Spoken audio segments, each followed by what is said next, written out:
review. Book 101 is all about the books that I read for the last 40 years. And today I have my special guest.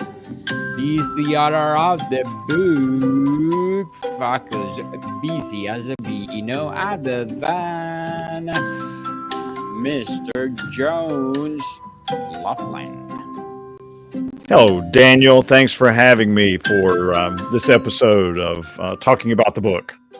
Welcome to Book 101, Mr. Jones. And can you please introduce more about yourself? Sure. I've been a professional speaker and trainer for 30 years.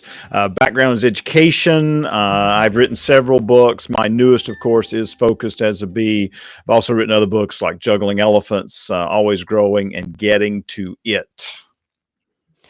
Mr. Jones Loflin, thank you so much for sharing your knowledge to the world. So, what is the central message of Focus as a Bee? Sure. Central message is that we give ourselves permission to be distracted instead of really trying to focus on what's most important. And there's a lot to learn from the life of honeybees on how we can improve our ability to focus. Certainly interesting. Why do you think that you choose the title of this book? When we think about bees, you'll hear people use the phrase busy as a bee.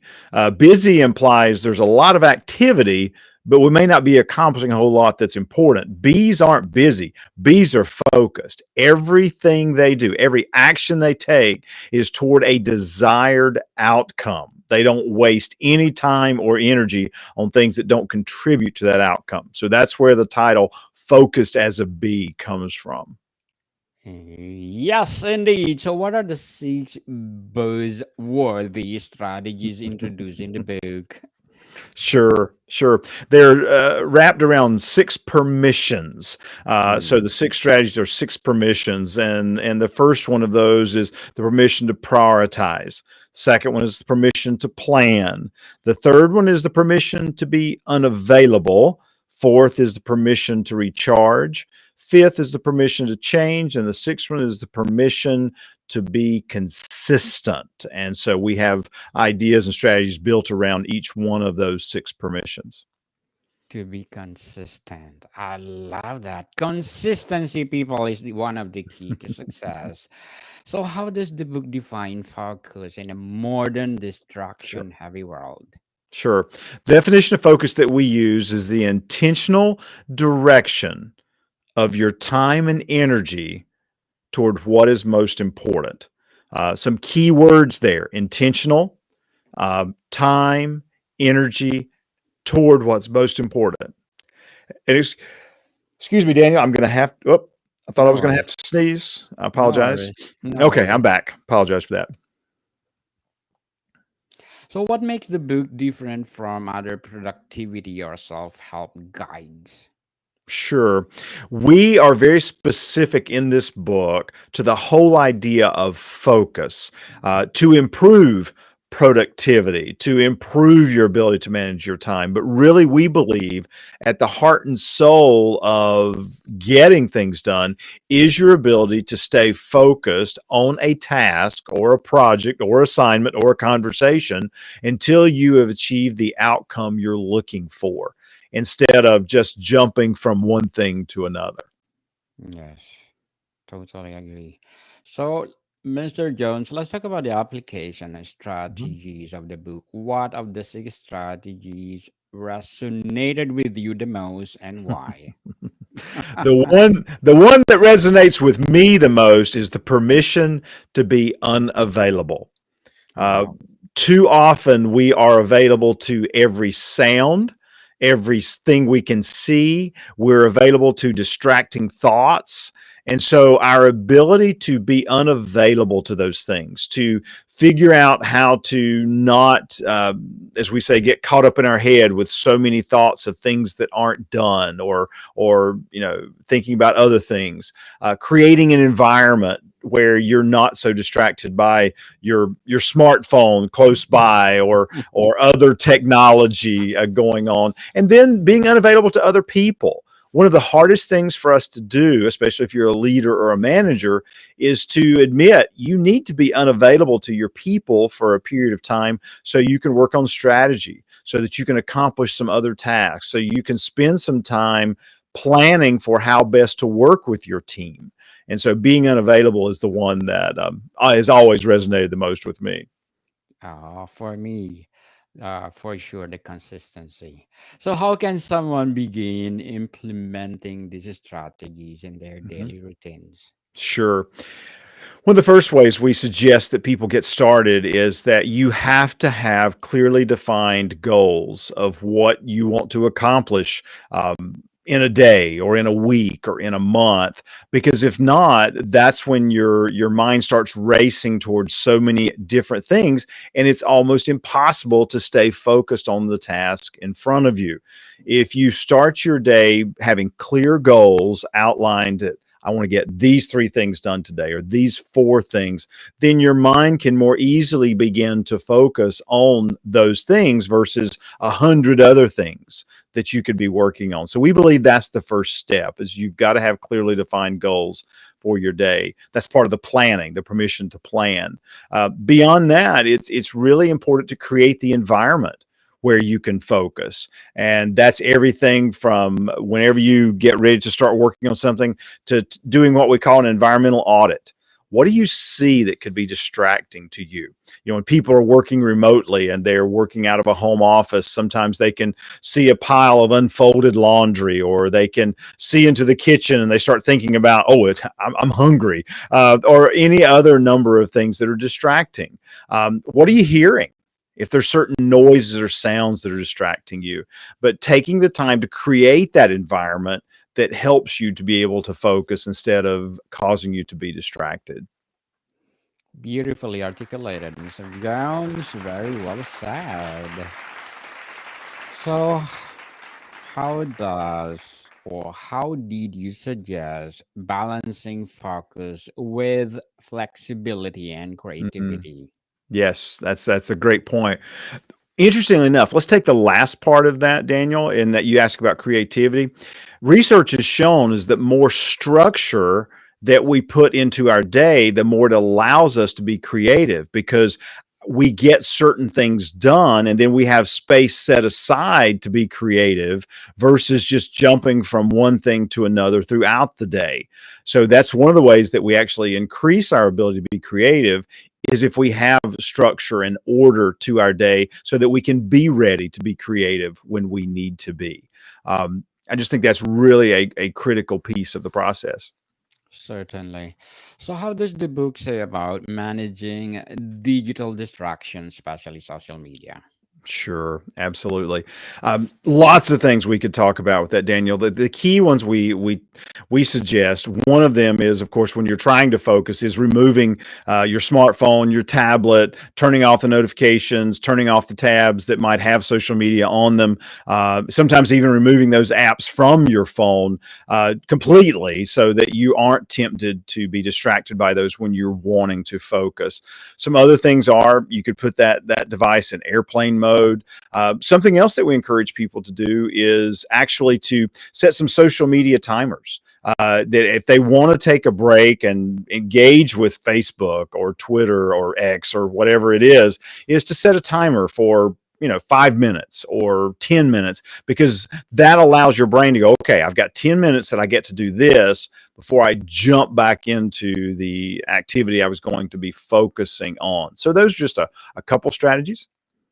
Certainly. So, Mr. Jones, what tools or practice are recommended to sustain long term concentration? Sure. One of them is to realize that focus is a muscle. like any other ability to do something. And focusing takes a lot of energy. And so it's important for all of us, once we've focused for a period of time, to actually step back. It's called the permission to recharge and do something that doesn't require the same level of focus for a period of time. Then, once you've had that break and you've renewed your mental and physical energy, then moving back into that task or whatever it is that requires focus is important. So that's a strategy that we suggest to help maintain long-term concentration, along with some of the other things that we've already talked about today, which is having clearly defined goals, creating that environment that encourages you to focus instead of allowing you to be distracted. So let's talk about mindset and motivation, Mr. Jones. How does mindset affect your ability to stay focused according to focus busy as a bee? Mindset is critical because that's where a lot of the distractions begin. Is it's not what's going on around us or the expectations of others, but it's actually the mindset that we have when we start working on a task. And one of the things that we believe is helpful is defining what done is for a task. Not just jumping into a task and saying, okay, I'm going to work on this project. That's too general. And your mind's going to be overwhelmed and it's not going to want to engage in that task. However, if you said, I'm going to spend the next 15 minutes researching possible sources for purchasing something, or I'm going to spend 15 minutes coming up with the outline for the introduction or whatever it is, then your mind is much more able to work on those things. That's the mindset that, hey, I'm going to make progress on something because I've clearly defined what it is that I need to do. Definitely. So, what role does purpose or personal values play in maintaining focus? Yeah, it's a great question, Daniel. I appreciate that one. Um, if we are engaging in activities that are not in alignment with our values, we're going to feel that dissonance. We're going to feel that disruption there. That it takes so much more physical, mental, and even emotional energy to try to accomplish those tasks if they're not in alignment with our values. So it's an important step to actually spend time checking in, seeing, reminding yourself of what your values are and how the activity you're engaging in is actually helping you live out your values versus taking on tasks that work against or don't support what your values are. Definitely. So, how does the book tackle procrastination and mental fatigue? Yeah, procrastination. I'll tell you later. I can't figure it out right now, Daniel. Just kidding. Procrastination. If you think about, I mean, and as your listeners are listening to this podcast, I would invite them to think about what is it that causes you to procrastinate. And many times it's because we aren't clear on what we're supposed to be working on, or it just feels so big. We talk about in the book with bees, honeybees have one job at a time. They don't engage in 4 or 5 different tasks at one time. They engage in one job until it's done, and then they move on to a different task. Think about that for us when we talk about this ability to stay focused on something. We procrastinate because, well, I'm just not sure what I'm supposed to be working on right now, or I'm just not sure when I'm going to be done. Or I'm not sure how much time I have. So we procrastinate on those things. The simpler we can make the task, the more we break it down into a manageable one job, the more likely we are to engage in that task. That's one procrastination strategy to deal with procrastination. Another one we find is helpful is communicating what it is you want to work on to someone else. Just telling somebody else, I'm going to be working on X project today or this week, and then asking that person to hold us accountable and to ask us if we know somebody's going to be asking us about it. We're more likely to actually work on that thing that we've been procrastinating on. Certainly. So, what techniques are offered to stay focused during emotionally challenging times? Mm, yeah. One of the things that's important is to acknowledge, just as you said, Daniel, that to be aware of your level, your energy levels. And if you don't have a lot of emotional energy because it is a very emotionally draining time, is to acknowledge, you know what? This is probably not going to be a season when I can focus for long periods of time. How long do I feel like I can focus? What do I believe I can do? And so maybe you normally can focus for an hour. Maybe during this season, you can only focus for 30 minutes, and doing your best with that 30 minutes, and then being willing to step away and go engage in those activities that will renew some of that emotional energy that you either didn't have in the first place or that's been drained while you've been trying to focus. So the key is to acknowledge, hey, I'm not bringing my A game today because of whatever's going on. What can I get done? But then being willing to step back and go recharge so you'll be ready for the next task that awaits you. Empowering answer, Mr. Jones, and very well said. So, how can someone measure their progress in becoming more focused? Hmm. One way you can measure that is simply by time frame. Statistics have shown that I think it's 79% of workers in the U.S. Say that they can't focus for an hour without being interrupted or without stopping a task. 59% say they can't even stay focused for 30 minutes. Some people might even be 15 or 10. But I think it's starting with that baseline of how long can you work on something before you are distracted, either from someone else in your workspace, if you don't work remotely, before they interrupt you, or before you interrupt yourself by jumping to another task, and keeping a log of your focus. How long did I focus? What was the interrupter that caused me to stop? And then over a period of a week or a couple weeks, see if you can extend that. That may mean that you manage your inner thoughts more effectively. It may mean that you train the people around you. Hey, when I close my door, or when you see me put in my earbuds or headphones, that means I'm working on something really important. And the minute I'm finished, I'll take them off. And then if you've got a question, you can come ask me. But seeing if we can extend that time. And then secondly, I think the way to measure that is the quality of the work we're getting done. If we're noticing that the task we're finishing, we feel like we're doing a better job with them, if we're getting them done more efficiently, then I think that's another measure of our ability to improve our focus. So, Mr. Jones, what would be your advice for those people out there want to focus and busy as a bee? Mhm.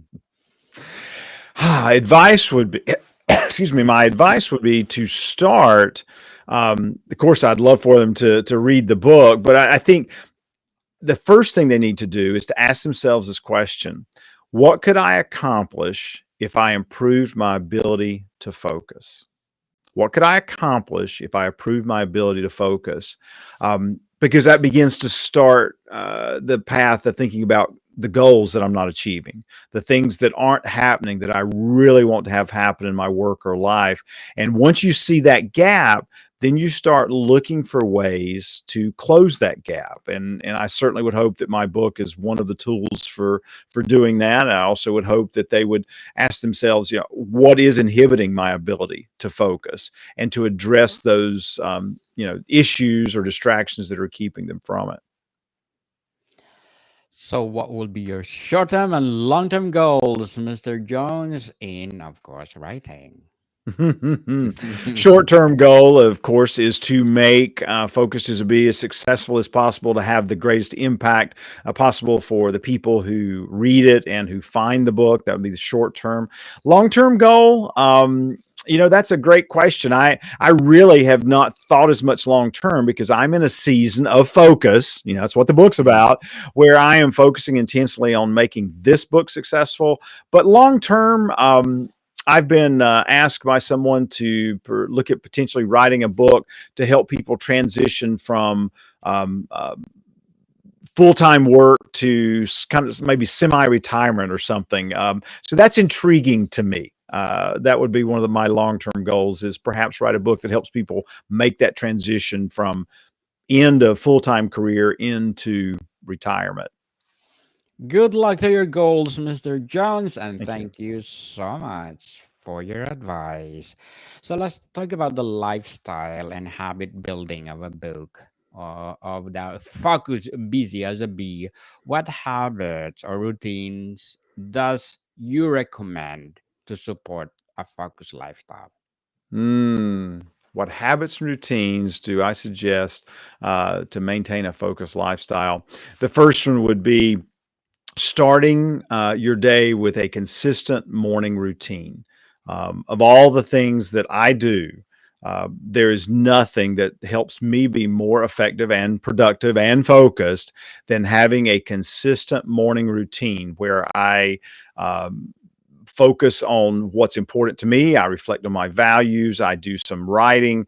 I actually, do some physical exercise. I spend time with my wife. But that hour to 90 minutes is essential for me to getting myself in place to accomplish what I want to that day. Because if I don't do those things, then I find all day long, I just kind of feel like I'm just moving from one thing to another, and there's not as much purpose or as much clarity to the activities I'm choosing. So that's my biggest suggestion to help someone develop that focused lifestyle, is protect that morning routine. Create one that nourishes you physically, mentally, emotionally, and spiritually, so that you have the energy you need to address those things that you want to accomplish that day.